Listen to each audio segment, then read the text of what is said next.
ఈరోజు పాలకూర చనా గీ రైస్ ఎలా చేయాలో చూద్దాం. ఈ గీ రైస్ని మార్నింగ్ లంచ్ బాక్స్కి చాలా ఈజీగా ప్రిపేర్ చేసుకోవచ్చు. చాలా సింపుల్గా కూడా అయిపోతుంది, చాలా హెల్దీ కూడా. ఇప్పుడు ఇది ఎలా చేయాలో చూద్దాం. ఈ రెసిపీని మీరు కూడా ట్రై చేయండి. ఈ రెసిపీ కోసం నైట్ 1 కప్పు వరకు శనగల్ని నానబెట్టుకోవాలి.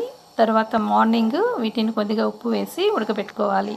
తర్వాత స్టవ్ వెలిగించి పాన్ పెట్టి ఈ రెసిపీని పూర్తిగా గీ వేసే నేను చేస్తున్నాను. లేదంటే 1 స్పూన్ గీ వేసి తర్వాత కొద్దిగా ఆయిల్ వేసి కూడా చేసుకోవచ్చు. తర్వాత గీ వేడెక్కిన తర్వాత 1 హాఫ్ స్పూన్ వరకు జీలకర్ర, మీరు తిన్న కారం బట్టి ఒక 2 పచ్చిమిరపకాయలు, కొద్దిగా కరివేపాకు, ఒక మీడియం సైజు ఉల్లిపాయను తీసుకొని సన్నగా కట్ చేసుకొని వేయించుకోవాలి. ఉల్లిపాయలు కొద్దిగా వేగుతున్నప్పుడే హాఫ్ స్పూన్ వరకు వెల్లుల్లి, అల్లం పేస్ట్ కూడా వేసి ఫ్రై చేసుకోవాలి. తరువాత కొద్దిగా గ్రీన్ పీస్ కూడా వేసుకొని ఫ్రై చేసుకోవాలి. ఇవి మీ దగ్గర ఉంటే వేసుకోండి, లేకపోతే వేయకపోయినా పర్వాలేదు. తర్వాత కొద్దిగా జీడిపప్పును కూడా వేసి ఫ్రై చేసుకోవాలి. తర్వాత మనం ముందుగా ఉడికించి పెట్టుకున్న శనగల్ని కూడా వేసి ఫ్రై చేసుకోవాలి. ఈ శనగలు వేసిన తర్వాత 1 నిమిషం పాటు ఫ్రై చేసుకోవాలి. తర్వాత ఇక్కడ నేను 2 కట్టల వరకు పాలకూరని బాగా క్లీన్ చేసి చిన్న ముక్కల్లాగా కట్ చేసి ఇందులో వేసుకొని ఫ్రై చేసుకోవాలి.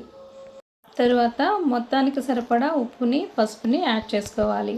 తర్వాత మనం రైస్ని ఇప్పుడు యాడ్ చేసుకోవాలి. ఇక్కడ నేను ఒక చిన్న గ్లాస్ వరకు బాస్మతి రైస్ని కడిగి ఒక అరగంట ముందే నానబెట్టుకున్నాను.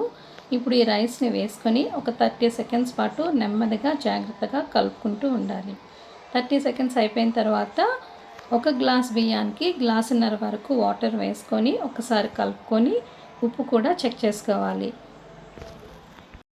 ఒకవేళ ఉప్పు కానీ సరిపోకపోతే ఇప్పుడే ఉప్పుని యాడ్ చేసుకోండి. ఇంకా ఎటువంటి మసాలాలు కూడా వేయనవసరం లేదు. ఈ విధంగా అన్నీ వేసిన తర్వాత ఒక 10 మినిట్స్ పాటు మూతను పెట్టుకొని కుక్ చేసుకుంటే చనా పాలకూర గీ రైస్ అయితే రెడీ అయిపోయింది. చూస్తున్నారు కదా, రైస్ అయితే చాలా బాగా రెడీ అయిపోయింది. ఈ రైస్ చాలా హెల్దీ కూడా. మీరు దీన్ని వెంటనే ట్రై చేయండి. ఈ వీడియో నచ్చితే నా ఛానల్ని సబ్స్క్రైబ్ చేసి లైక్ చేయండి. Thank you.